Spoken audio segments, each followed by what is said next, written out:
Okay, so this story takes place during my childhood. Now, the kind of child I stayed to myself, I had my small group of friends, and I was really smart. Kind of like I am today. Anyway, this is probably why I hate math. There was this particular teacher, and he was a jerk. He would talk down to you, get mad if you couldn't do the fractions right, and he just talked over you. I didn't understand anything he was saying. Math has never been my strong point. And actually, I blame him for why I hate math today.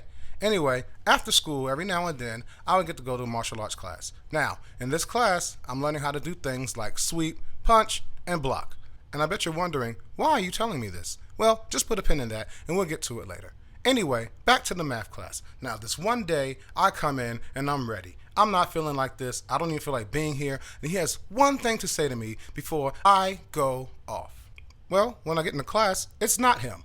It's a substitute teacher.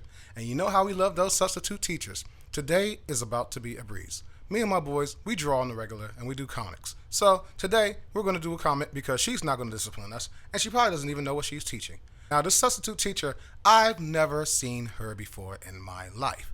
But one thing that sticks out is that she has a very large ass. Not the ass is like, oh, she's fat. No, like this is like the ass is like too big. And yes, there is such thing as having an ass that is too big. It's like the natural version of implants if implants were a thing in the natural version. I don't know what that means, but her butt's big. So, me being the jerk that I am, I draw a picture of her and her butt being so big that the gravitational pull pulls everything and everyone to her butt. Yes, her butt has a mouth. And it's eating things and it talks. Kind of like Ace Ventura, if you've seen that movie where he talks with his butt and he's like using his hands to move the cheeks to match the phonation of what he's saying. Yeah, that's exactly what I did. So we're drawing these comics and we're passing it around and we are dying laughing. So the teacher's like, what's so funny? We're not going to share it with her. She's a substitute teacher. She doesn't know what she want to do. She's scared. I know she's scared. She's not about that life. So we keep drawing. Oh, but I was so wrong. So the picture ends up in my boy Nate's hands, and he's chilling. But she comes up behind him like a Call of Duty sniper and snatches the paper off the desk. She then looks at the paper, sees her name over the character that we drew, sucking up things in the classroom, and students hanging off desks like the wind is pulling them back and they're trying to just resist and live one time before they go into this gigantic butt. And she looks like she's angry and about to cry. So I know it's about to go down. She goes directly to my principal, and my principal calls my mother. So this is like death row. I'm sitting on the bus, I'm quiet, I ain't got nothing to say. Everybody's like, hey, what's going on? I ain't got nothing. You just know, as a kid, when you know you're about to go home and just die. So yeah, I get in there, and it's eerily quiet. So my mom comes in the door. Hey, Miss Cooper called.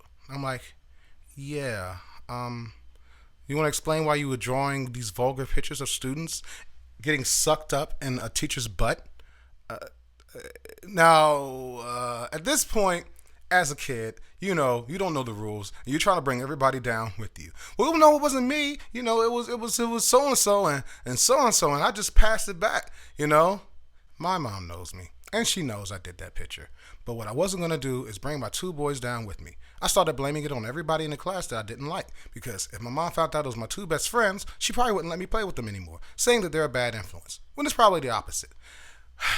So my mom goes into the room and grabs the belt. This belt is like 1/4 inch thick. I don't even know why you need a belt like this. It should probably hold up cars from like a crane. It's very strong, leathery belt, and it's about to go down. So I go ahead and assume the position. Now, remember when I told you about that martial arts class?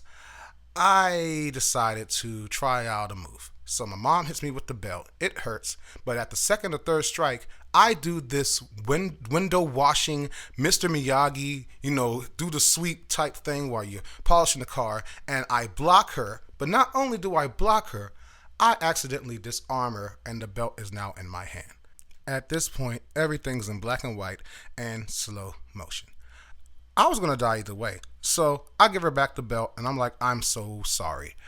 It was an accident. I was putting my hands up. You know how they say put your hands down, but you're always going to put your hands up. It's like the opposite of a rap concert.